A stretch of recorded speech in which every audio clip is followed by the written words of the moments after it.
இது நம்ம Thunderbird 500, இது XUV 500. இப்போ 100ல போயிட்டு இருக்கு வண்டி.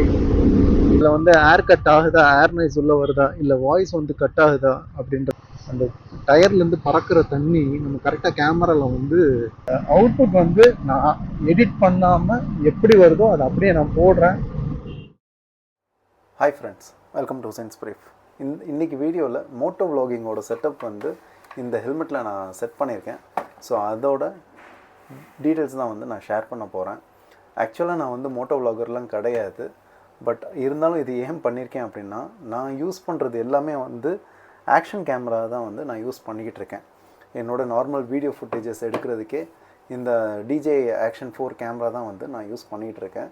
இப்போ ஆக்ஷன் கேமரா வச்சு தான் நம்ம ஃபுட்டேஜஸ் எடுத்துக்கிட்டு இருக்கோம். ஸோ ஏன் இந்த மோட்டோ விலாகிங் செட்டப்பும் பண்ணக்கூடாது அப்படின்ற மாதிரி தான் வந்து இதை நான் செட் பண்ணியிருக்கிறது. அது போக நான் இன்னும் அதிகமான மோட்டோ விலாகிங்லாம் பண்ணுறதில்ல, மோட்டோ விலாகரே கிடையாது நான். ஓகே, இப்போது நான் இது எதுக்கு வாங்கினேன் அப்படின்னு பார்த்தீங்கன்னா, ஃபஸ்ட்டு திங் வந்து ஹேண்டியாக இருக்குது, இன்னொன்று வந்து பவர்ஃபுல் டிவைஸ் வேறு. ஓகேவா, என்ன தான் வந்து நம்ம மொபைலில் பவர்ஃபுல் கேமராஸ் இருந்தாலும் கேமராவோட பர்பஸ் வந்து ஒரு கேமரா தான் வந்து சால்வ் பண்ண முடியும். அதே மாதிரி ஆக்ஷன் கேமராஸ் வந்து உங்களுக்கு வந்து ஹீட்லேயும் வித்ஸ்டாண்ட் பண்ணும், தண்ணிலையும் நம்ம யூஸ் பண்ணலாம், வாட்டர் ப்ரூஃபு. அதே மாதிரி மழை டைம்லையும் நம்ம யூஸ் பண்ணலாம். ப்ராப்பரான வாட்டர் ப்ரூஃபிங் பண்ணிட்டோம் அப்படின்னா. இப்போ ஆக்ஷன் கேமரா போகிறதுக்கான இன்னொரு ரீசன் பார்த்தீங்க அப்படின்னா, இந்த குவிக் ஸ்டார்ட் பட்டன். நம்ம விலாகிங் ஸ்டார்ட் பண்ணுறதுக்கு முன்னாடி செட்டிங்லாம் பண்ணிடணும். நம்ம என்ன மோடில் நம்ம ரெக்கார்ட் பண்ண போகிறோம் எல்லாமே பண்ணிட்டோம் அப்படின்னா ஜஸ்ட்டு 1 கிளிக் தான். ஓகேவா, ஸோ உடனே இன்ஸ்டண்ட்டாக அது வந்து ஸ்டார்ட் ஆகிட்டு லாஸ்ட் என்ன செட்டிங் நம்ம பண்ணோமோ அதில் வந்து ரெக்கார்ட் ஆக ஆரம்பிச்சிடும். ஆக்ஷன் கேமராலேயும் இந்த DJI ஆக்ஷன் 4 கேமரா ஏன் நான் செலக்ட் பண்ணேன் அப்படின்னு பார்த்தீங்கன்னா, மெயின் திங் வந்து ஆக்ஷன் கேமரானாலே வந்து கோப்ரோ அப்படின்றது தான் வந்து மார்க்கெட்டில் இருக்குது. ஸோ நானும் கோப்ரோ தான் ஃபஸ்ட்டு பார்த்தேன். அதுக்கப்புறம் அனலைஸ் பண்ணி பார்க்கும்போது கோப்ரோவை காட்டிலும் இதில் வந்து பர்ஃபார்மன்ஸும் ஓகே, அதே மாதிரி கன்வீனியன்ஸும் ஓகே, ரெண்டுமே வந்து அதிகமாக இருந்த மாதிரி தான் இருந்துச்சு. ஸோ அதனால் இதை வந்து சூஸ் பண்ணேன். இப்போ பர்ஃபார்மன்ஸ் அப்படின்ற வைஸ் பார்த்தீங்க அப்படின்னா, கோப்ரோவில் வந்து ஹீட்டிங் இஷ்யூ வந்து அதிகமாக இருக்குது. ஸோ இதில் அந்த பிரச்சனை கிடையாது. அதே மாதிரி கன்வீனியன்ஸ் அப்படின்னு பார்த்தீங்க அப்படின்னா ரொம்ப கன்வீனியன்ட்டு. மெயின் கன்வீனியன்ட்டே பார்த்தீங்க அப்படின்னா இதில் இப்படி ஃபிக்ஸ் பண்ணுறது தான். ஓகேவா, நம்ம ஃபிக்ஸ் பண்ணிட்டோம்னா கொஞ்சம் கூட வந்து ஆடாது, டைட்டாக ஃபிக்ஸ் ஆகிடும். மேக்னெட்டிக் மவுண்ட் இதில் கொடுத்துருக்காங்க. ஸோ அது வந்து ரொம்ப ஈஸியாக இருக்கும். நம்ம கழட்டணும்னாலும் ஈஸியாக இந்த மாதிரி கழட்டிக்கலாம். ஓகேவா, அதே மாதிரி பெரிய பெரிய அடாப்டர்ஸ் இங்கே மாட்டி நம்ம மைக் மாட்டணுன்ற அவசியமும் கிடையாது. ஈஸியாக இந்த மாதிரி டைப்-C போர்ட்டில் மைக் இருந்துச்சுனாலே போதும். ஓகேவா, அதே மாதிரி பார்த்திங்கன்னா இது வந்து இந்த டோரை வந்து தனியாக கலட்டுற மாதிரி தான் இருக்குது. ஸோ இதை கலட்டிட்டோம் அப்படின்னா இதுக்குன்னு செப்பரேட்டாக அடாப்டர் இருக்குது. ஸோ அந்த அடாப்டர் யூஸ் பண்ணிட்டோம் அப்படின்னா நம்ம சார்ஜும் போட்டுக்கலாம், மைக்கும் கனெக்ட் பண்ணிக்கலாம். அந்த அடாப்டர் மட்டும் நம்ம எக்ஸ்ட்ரா வாங்குற மாதிரி இருக்கும். இந்த மாதிரி மல்டிபிள் ரீசன்ஸ் இருக்கிறதுனால நான் வந்து இது சூஸ் பண்ணது. ஸோ ஸ்டார்டிங் டைமில் நான் ஒரு ஆக்ஷன் கேமரா தான் யூஸ் பண்ணிகிட்டு இருந்தேன். அதுக்கப்புறமா வந்து என் பிரதரோட ஒரு கேமரா ஒன்று எனக்கு கிடச்சது. ஓகேவா, ஸோ இது வந்து கோகேம் அப்படின்றது. இது ரொம்ப பேசிக் கேமரா. இது வந்து மல்டிபிள் ஆங்கிள்ஸில் நான் ஷூட் பண்ணும்போது எனக்கு யூஸ்ஃபுல்லாக இருக்குது. ஜஸ்ட் இது ஒரு அனதர் ஆங்கிளில். ஓகேவா, பட் பேசிக் கேமரா, ஆனால் நமக்கு வந்து பர்ஃபார்மன்ஸ் வைஸ் நல்லா இருக்குது இதுவும். ஓகேவா, இந்த காஸ்ட்டுக்கு. ஸோ இப்போ இந்த ஹெல்மெட் செட்டப்புக்கு வருவோம். இந்த ஹெல்மெட்டும் பார்த்திங்கன்னா ஒரு பட்ஜெட் ஃப்ரெண்ட்லியான ஒரு ஹெல்மெட்டு. ரீசன் என்னென்னா, நான் ஆல்ரெடி சொன்ன மாதிரி நான் வந்து மோட்டோ விலாகர்லாம் கிடையாது. என்கிட்ட இந்த கேமராஸ் இருக்குது அப்படின்றதுனால தான் நான் வந்து இந்த செட்டப் ரெடி பண்ணேன். இது வாங்கி இதுக்குள்ளேருந்து நான் டைப் பண்ணிட்டேன். ஓகேவா, அது போக இந்த இடத்துல வந்து ஒரு ஏர்வெண்ட் இருக்கும். அந்த ஏர்வெண்ட்டை வந்து நான் க்ளோஸ் பண்ணியிருக்கேன். ஓகேவா, என்கிட்ட பிளாக் கலர் டேப் இல்லை. ஸோ அதனால் எல்லோ கலர் டேப்பு, இன்னொன்று எல்லோ கலர் டேப் பண்ணதுனால தான் தனியாகவும் தெரியுது. அதே மாதிரி இங்கே சின்ன சைட்லேயும் பார்த்தீங்க அப்படின்னா இங்கேயும் வந்து ஏர்வெண்ட் இருந்துச்சு. ஸோ அதையும் நான் க்ளோஸ் பண்ணியிருக்கேன். இந்த இடத்துல ஒரு கிளிப் மட்டும் பண்ணி இந்த மைக் வந்து உள்ளே செட் பண்ணிட்டேன். ஓகேவா, 2 ஸ்க்ரூ இருக்கும். அந்த 2 ஸ்க்ரூ கழட்டிட்டிங்கன்னா இந்த பார்ட் வந்து தனியாக வந்து கலண்டு வந்துடும். எக்ஸ்ட்ரா இருக்க வயரை உள்ளே வச்சுட்டேன். இது வந்து நம்ம கேமரா நம்ம கனெக்ட் பண்ணும்போது டைரெக்டாக இந்த இடத்துல இப்படி கனெக்ட் ஆகிடும். இப்போ நம்ம வண்டியில் போய் இது எப்படி இருக்குன்றதை பார்ப்போம். எடுக்கிற ஃபுட்டேஜ், மைக்கோட அவுட்புட், இது எதுலேயுமே வந்து எந்த ஒரு எடிட்டிங்குமே பண்ணாமல் என்ன வருதோ அதை அப்படியே நான் உங்களுக்கு காட்டுறேன்.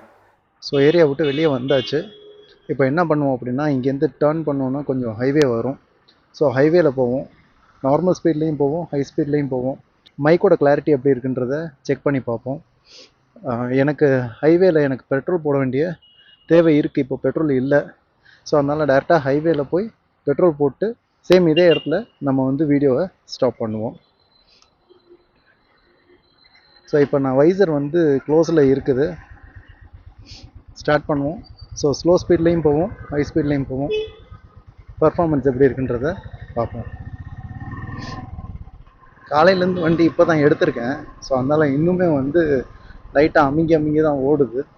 லைட்டாக ஹீட் ஆயிடுச்சுன்னா அது சரியாயிடும். தண்டர்பர்ட் 500 பொறுத்த வரைக்கும் வந்து பார்த்திங்கன்னா நான் ரொம்ப இம்ப்ரெசிவாக நினைக்கிற விஷயமே வந்து இந்த பிக்கப் தான். நான் 350 ஓட்டியிருக்கேன். ஆனால் பார்த்தீங்கன்னா அது சவுண்டு மட்டும்தான் வரும். ஆனால் ஸ்பீடு பார்த்தீங்கன்னா கம்மியாக தான் போயிட்டுருக்கோம். இந்த 500cc இன்ஜின் இருக்குது பார்த்தீங்களா? ஸோ இதோட பிக்கப் எப்படி இருக்கும்னா, நம்ம ஏறி உட்காந்தோன்னே லைட்டாக அப்படி திருப்பின உடனே வந்து நமக்கு வந்து அசால்ட்டாக 60, 70 ஏறிடும். இப்போ சவுண்ட் எப்படி வருதுன்னா எனக்கு தெரியாது. இல்லை, ஜஸ்ட்டு நான் எப்பயும் போல் ஓட்டிகிட்டு இருக்கேன். இது என்னது இது?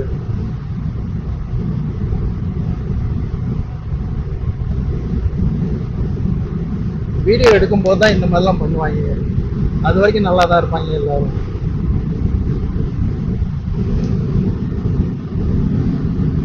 இப்போ வண்டியோட ஸ்பீட் வந்து 90 km ஸ்பீடாக இருக்கு.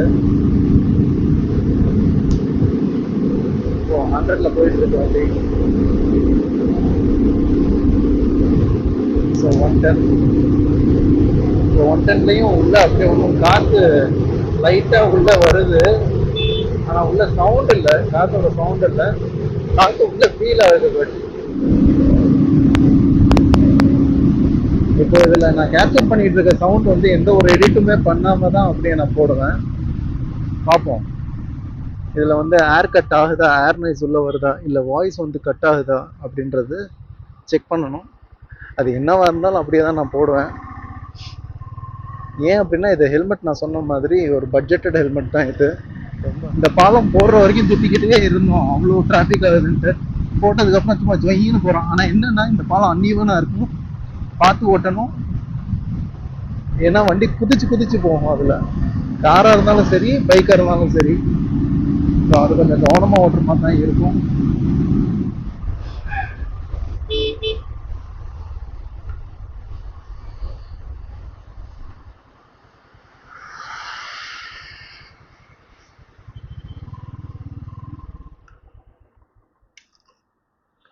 का 5 லிட்டரு ஜிபே. 507 ரூபா 64 லிட்டரா போடலாம் தான் அந்த பிளான்.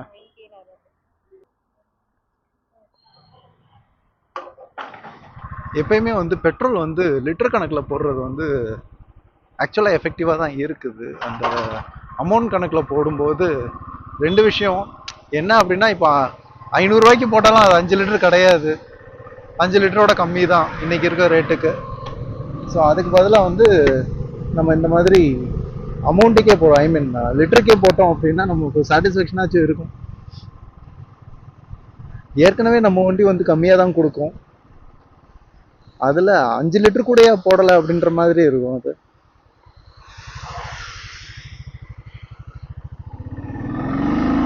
இங்கே பார்த்தீங்களா, ஸ்பீட் பிக்கப் பார்த்தீங்களா, சர்ன்னு எடுக்கும் வண்டி. இந்த ஒரு விஷயம் இதில் ரொம்ப பிடிச்ச விஷயம்.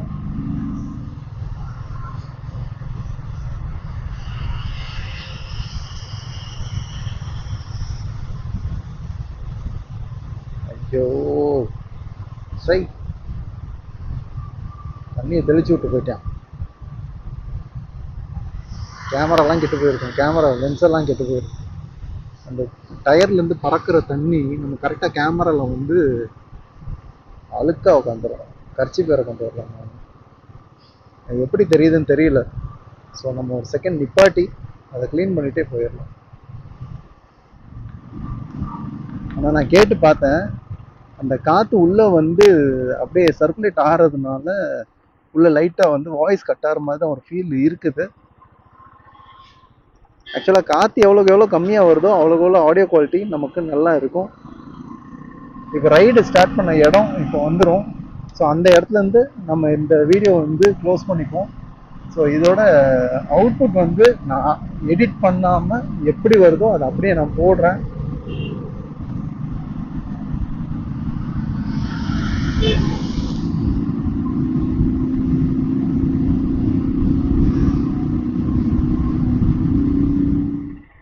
ஸோ அந்த ஸ்பாட்டில் தான் நம்ம அந்த ரைடு வந்து ஸ்டார்ட் பண்ணோம். அங்கேயே போய் நிப்பாட்டிட்டோம்.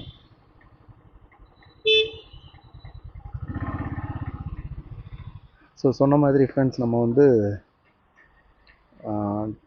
இந்த வீடியோ வந்து இங்கே க்ளோஸ் பண்ணிக்குவோம். ஸோ பார்ப்போம்.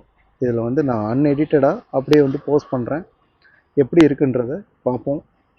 இது அப்படி இன்கேஸ் இதில் வந்து வாய்ஸ் பெட்டராக இல்லாமல் இருந்துச்சு அப்படின்னா எனக்கு நீங்களும் ஒரு சஜஷன் கொடுங்க என்ன பண்ணலான்ட்டு. ஹோப் இந்த போஸ்ட் உங்களுக்கு இன்ஃபர்மேட்டிவாக இருந்திருக்கும்னு நினைக்கிறேன். தேங்க்ஸ் ஃபார் வாட்சிங். Have a great day. Bye.